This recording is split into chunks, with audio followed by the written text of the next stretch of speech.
사우디와 영국, 호주 관계자들이 전북 정읍까지 찾아왔어요. 석유가 묻힌 땅을 보러 온 게 아니었어요. 이들이 보러 온 건 폐비닐과 폐플라스틱이었죠.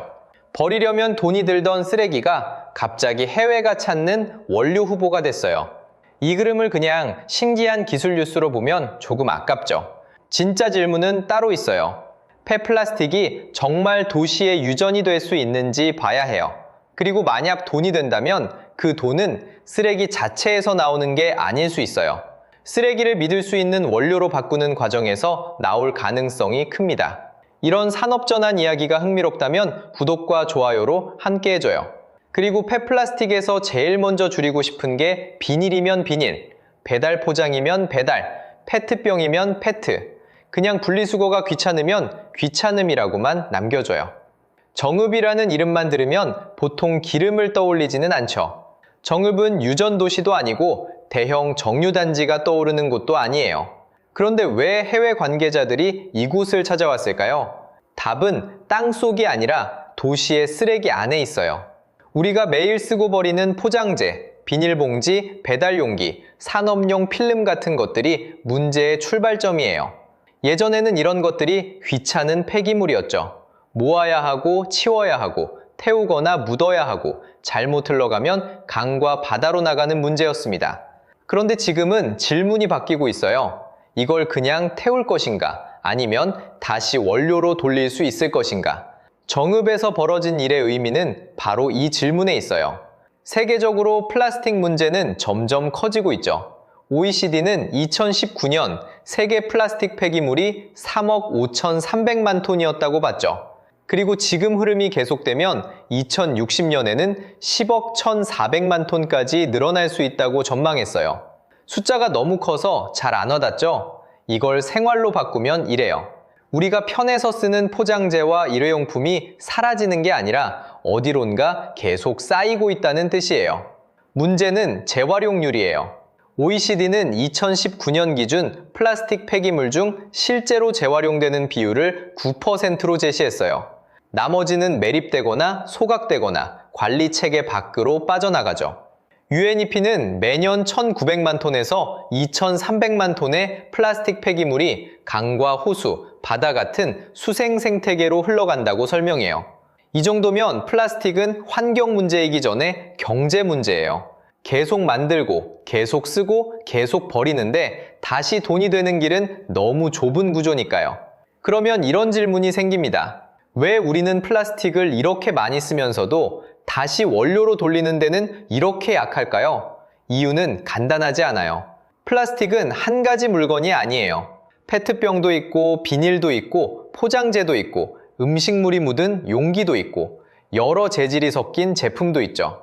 겉으로는 전부 플라스틱처럼 보이지만 다시 산업 원료로 쓰려고 하면 완전히 다른 물건이 됩니다. 깨끗한 페트병과 음식물이 묻은 배달 용기는 같은 원료가 아니에요. 투명한 비닐과 여러 겹으로 붙은 포장재도 같은 원료가 아니죠. 이게 폐플라스틱 재활용의 첫 번째 벽이에요. 쓰레기는 많은데 산업이 바로 쓸 수 있는 쓰레기는 생각보다 적어요. 여기서 예전 재활용과 지금 재활용의 차이도 봐야 해요. 우리가 익숙한 재활용은 대체로 물건을 다시 물건으로 만드는 쪽이었죠. 페트병을 잘게 부수고 씻고 녹여서 다시 섬유나 용기 같은 것으로 쓰는 방식이에요. 그런데 여러 재질이 섞였거나 오염이 심한 플라스틱은 이 길로 가기 어려워요. 깨끗한 플라스틱은 다시 물건이 될 수 있지만 지저분하고 섞인 플라스틱은 갈 곳이 줄어드는 거죠. 열분해유나 재생유 이야기는 바로 이 빈틈에서 나옵니다. 물건으로 다시 만들기 어려운 플라스틱을 분자 단위에 가까운 원료 후보로 돌려보낼 수 있느냐? 이 질문이 정읍까지 이어지는 겁니다. 이 지점에서 정읍의 이야기가 흥미로워집니다.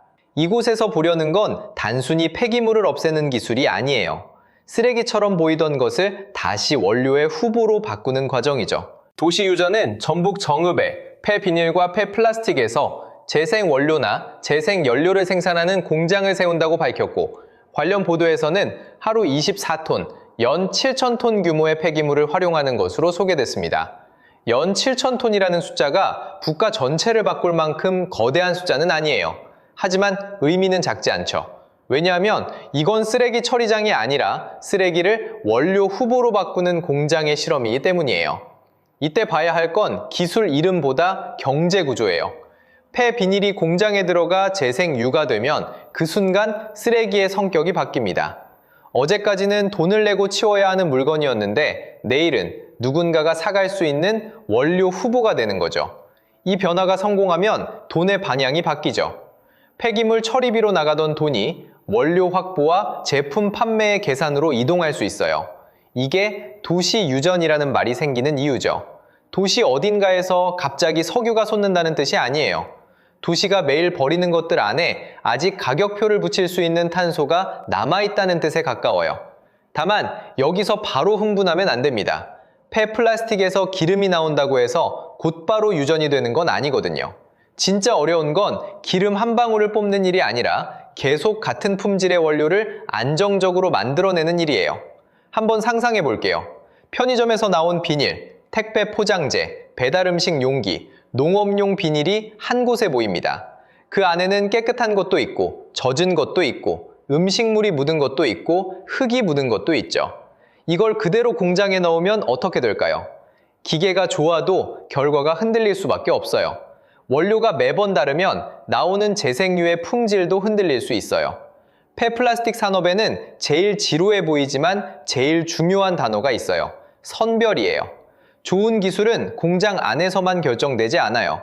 공장에 들어오기 전 누가 어떻게 모으고 얼마나 깨끗하게 나누고 어느 정도의 수분과 이물질을 줄였는지가 먼저 결정하죠.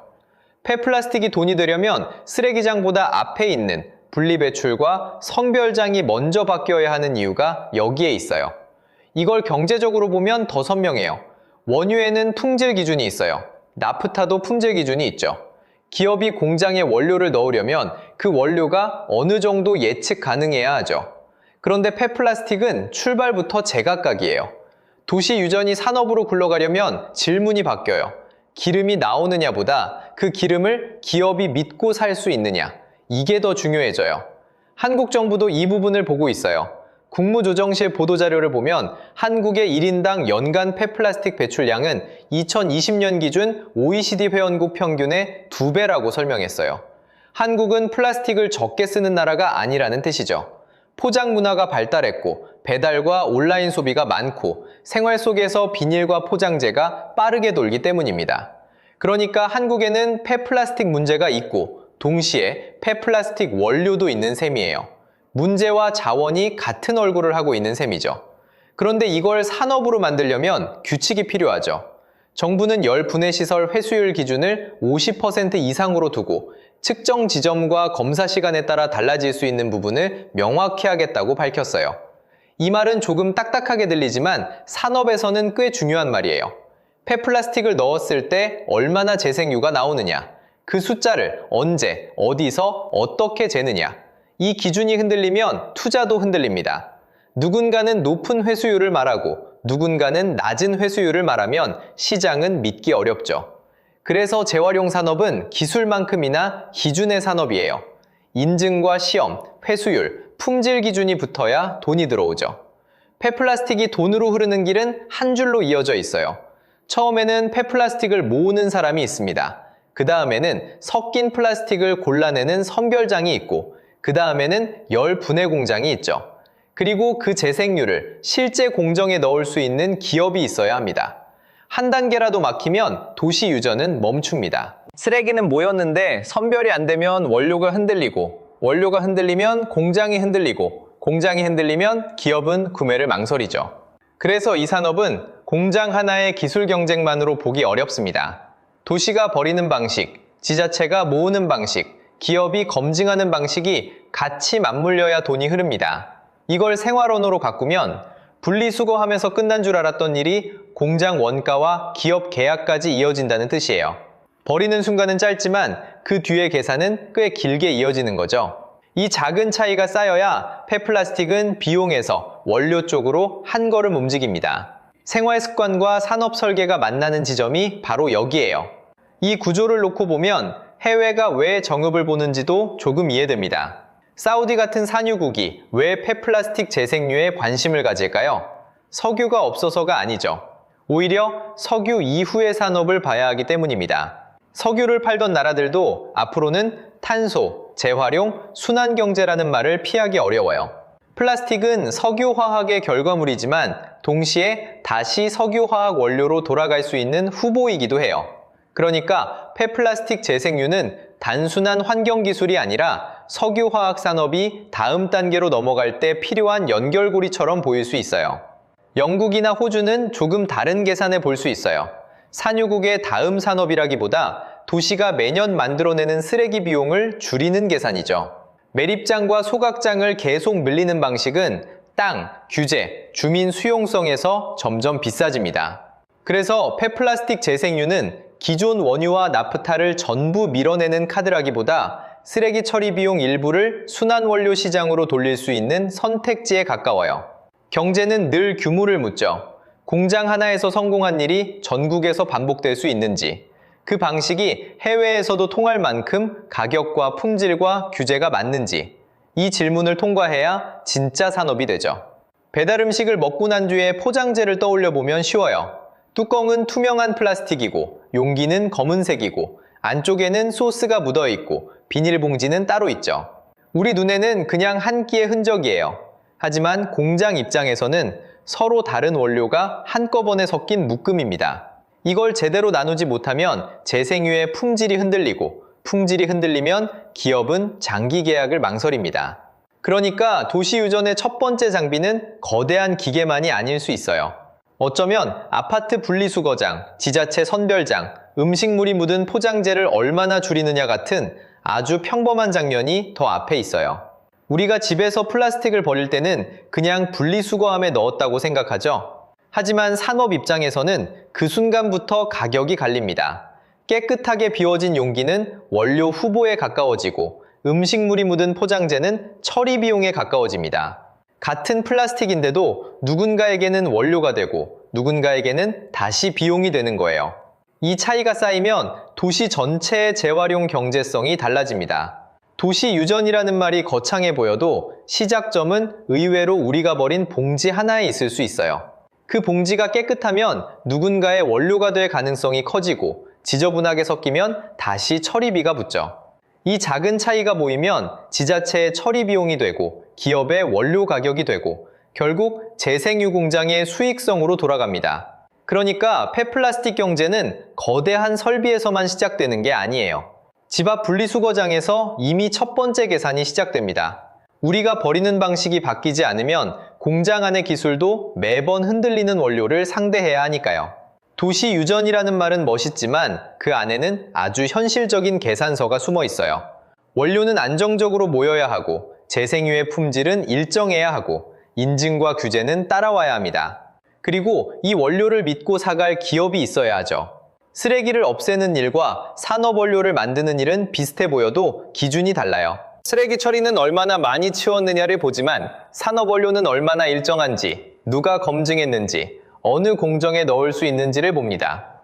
기업이 이 원료를 믿고 계약서에 사인하는 순간부터 진짜 돈의 흐름이 생기죠. 정읍은 작은 도시처럼 보이지만 여기서 열리는 질문은 꽤 큽니다. 쓰레기가 많은 도시는 부담을 안고 있는 걸까요? 아니면 아직 가격표를 붙이지 못한 원료를 갖고 있는 걸까요? 답은 기술 하나로 끝나지 않아요. 분리배출, 선별장, 공장 운전 데이터, 품질 기준이 같이 움직여야 합니다. 지역 입장에서도 계산은 단순하지 않죠. 공장이 들어오면 일자리와 산업 기반에 대한 기대가 생기지만 냄새와 배출, 안전에 대한 걱정도 같이 생깁니다. 그래서 이런 산업은 홍보 문구보다 운영 데이터가 중요해요. 얼마나 안전하게 돌았는지, 지역에 어떤 일이 남았는지, 부담과 이익이 어떻게 나뉘는지를 보여줘야 하죠. 도시 유전이 지역의 기회가 되려면 기술만큼 신뢰도 같이 쌓여야 합니다. 그래서 정읍의 도시 유전이 진짜 돈이 되려면 기름보다 먼저 나와야 하는 것이 있어요. 신뢰예요. 믿을 수 있는 원료, 믿을 수 있는 공정, 믿을 수 있는 인증, 믿고 사갈 구매처. 이 네 가지가 붙어야 폐플라스틱은 쓰레기에서 산업 원료로 넘어갈 수 있죠. 그러면 처음 장면이 다시 보입니다. 왜 사우디와 영국, 호주가 정읍까지 왔을까요? 정읍에 석유가 있어서가 아니에요. 도시가 버리는 폐플라스틱 안에서 새로운 원료의 가능성을 받기 때문이죠. 하지만 가능성은 아직 결과가 아니에요. 당신이 어제 버린 비닐봉지와 배달 포장재도 언젠가 산업원료의 후보가 될 수는 있어요. 다만 그 길은 공장 안에서만 열리지 않아요. 우리의 분리배출, 도시의 선별 시스템, 기업의 구매 기준, 정부의 규제와 인증이 함께 움직일 때 열릴 가능성이 큽니다. 도시유전이라는 말이 진짜가 되려면 도시가 먼저 쓰레기를 원료처럼 다루는 법을 배워야 해요. 그때 폐플라스틱은 골칫거리에서 조금씩 다른 이름을 얻게 될지도 모릅니다. 버려진 물건이 아니라 다시 산업으로 돌아갈 수 있는 탄소 자원이라는 이름입니다.